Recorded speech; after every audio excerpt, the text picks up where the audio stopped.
so many thousands of people entered Islam after you, alhamdulillah. What was the most emotional moment for you?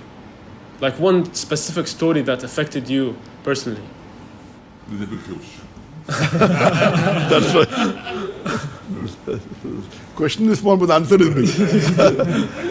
I mean, the many incidences which, mashallah, touched my life when non-Muslims accepted Islam.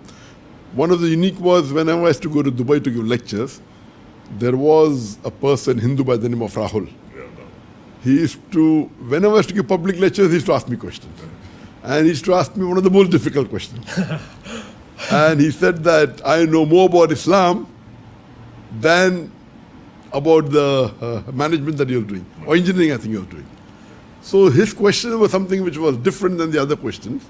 And then I remember one question he asked me, and he said that the first revelation of the Quran that was given by Archangel Gabriel to the Prophet, and he has studied a lot of Quran and Hadith, is Iqra. And then the Hadith and the Tafsir says that Archangel Gabriel said Iqra, again Iqra. So he's asking the question that what did Archangel Gabriel show to Prophet Muhammad when he said Iqra? Is that document available in the museum? What did he show? There is no record of what did he show. True. When he said, Ma'ana biqari, I cannot read. So I told him, you asked a good question. I asked him, that, do you know Japanese? He said, no. I said, did I show you something in Japanese that you said no? So you don't have to show to say you don't know. Then I asked him, do you know Japanese? He said, I don't know. Yes. So same way, when Archangel Gabriel asked the Prophet to read, he said, Ma'ana biqari. He doesn't have to show something to say that I cannot read. True. So with this much, one of the questions that convinced him, and there were many questions he asked. There were umpteen number of questions. And finally, mashallah, he accepted Islam. Mashallah. Allah give him hidayah. Do you count, mashallah, how many person entered Islam or no? Then Allah is keeping Islam. Allah is the best to keep Islam. alhamdulillah. حضرتك ايه اكتر شيء اثر فيك في حياتك الدعويه؟ يعني موقف مع شخص من السائلين يعني. اولا الامور الدعوه دائما نجد فيها العجب العجاب، لكن الانسان في امر الدعوه بعد ان يتحمل تبعاتها يدعو الى الله باخلاص. لكن المواقف كثيره عندما يجابهك انسان مثلا ينكر الاديان او ينكر الدين او ينكر الاسلام، عندئذ تستطيع ان تستعين بالله سبحانه وتعالى بان تذب وتدافع عن دينك بطريقه يقبلها الاخر، او بطريقه يعني فيها حسن عرض لدين الله عز وجل. وديننا لا يحتاج الا ان نحسن العرض، فاذا احسننا العرض رب العباد سبحانه وتعالى يجعل الانسان يهتدي الى الله سبحانه وتعالى. Sheikh, can I ask you a personal question? Sure. How do you spend your day? Like, you're a role model to many Muslims, so we want to know, like, how do you spend your day? When you wake up until sleep, like, what do you do? Of course, when I was in India, where we had an organization which was one of the largest Muslim non-government organizations in the world, where we had more than 500 people working in one office, more than 10,000 volunteers. So there the routine was that I go to the office. And on an average, I spent about 15, 16 hours in a day in the office. MashaAllah. And normally many times come after Fajr. Yeah. And then read the Fajr, then sleep for about 3 hours, then get up, have breakfast, then pray the Zohar Salah, then spend time with my parents who were very old that time. Now my father is no longer my life, in Jannah. And then go back to the office. But naturally here when I did hijrah from India to Malaysia, there was a change in life. My iman increased, mashallah. Alhamdulillah. So now my home has become my office. MashaAllah. So normally I feel that if Allah has blessed you, the maximum time a person should spend in life, in a day, is on salah. It's not a fard, it's my recommendation. So, and the best for a Muslim, especially that he should spend long hours in tahajjud. Tahajjud. So I advise that if you can spend initially half an hour, then maybe 1 hour, then maybe 2 hours. The longer you spend, it's better. And all your 5 salah should be in the mosque in Jama'ah.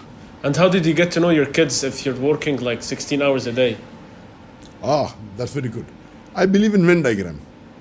Because Venn diagram means there is overlapping. When I'm married, before marriage, I used to spend about 10 hours for dawah. So people told me, if you marry, you will not be able to spend 10 hours for dawah. So I married a da'iyah.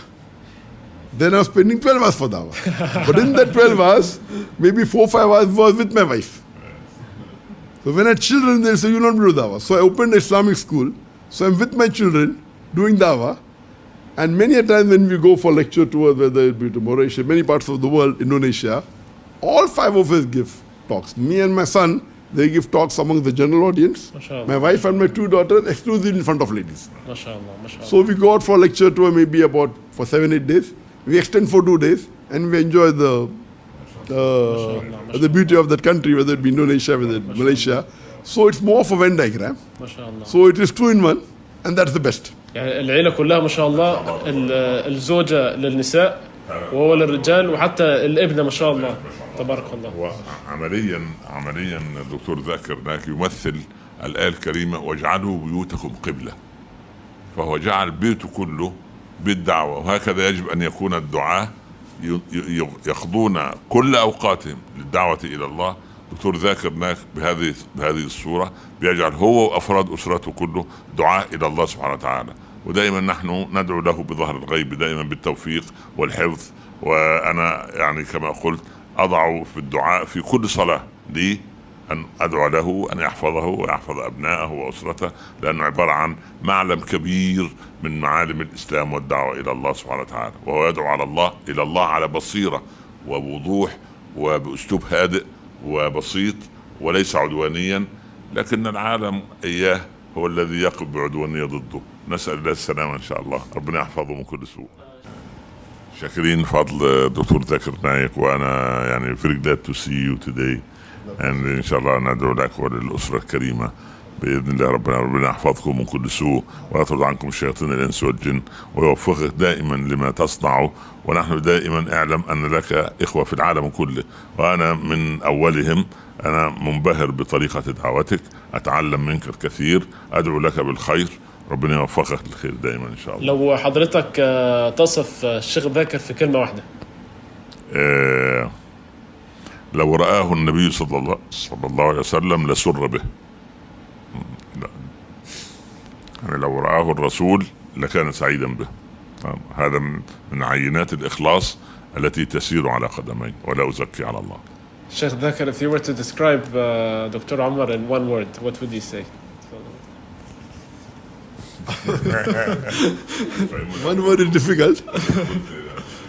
But alhamdulillah, I would say that Allah has chosen him to spread the message of deen through him. So he's one of the chosen person from Allah to spread the deen. Alhamdulillah.